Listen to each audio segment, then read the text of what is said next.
नमस्कार मित्रांनो, तुम्हा सर्वांचं माझ्या YouTube चॅनलवर पुन्हा एकदा खूप खूप आणि मनापासून स्वागत आहे। आजच्या व्हिडिओमध्ये आपण बघूया गुड न्यूज। महागाई भत्ता 60% दराने, शासन निर्णय निर्गमित दिनांक 11/5/2026। व्हिडिओला सुरुवात करण्याअगोदर तुम्हाला एक विनंती, चॅनलवर पहिल्यांदाच भेट देत असाल तर चॅनलला सबस्क्राइब करा आणि व्हिडिओला एक लाईक करायला विसरू नका। चला तर मग सुरू करूया आजच्या व्हिडिओला। महागाई भत्ता 60% दराने लागू करण्यासंदर्भात सामान्य प्रशासन विभाग मार्फत दिनांक 11 मे 2026 रोजी महत्त्वपूर्ण शासन निर्णय निर्गमित करण्यात आलेला आहे।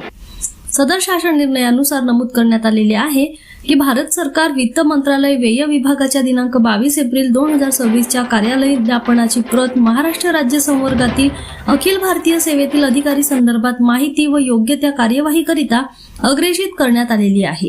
यानुसार केंद्र शासनाच्या वित्त मंत्रालयाच्या सदर नमूद कार्यालयीन ज्ञापनानुसार दिनांक 1 जानेवारी 2024 पासून लागू करण्यात आलेला 2% वाढीव दराने महागाई भत्ता व ज्ञापनामध्ये नमूद इतर तरतुदी महाराष्ट्र राज्य संवर्गातील अखिल भारतीय सेवेतील अधिकाऱ्यांना लागू राहतील।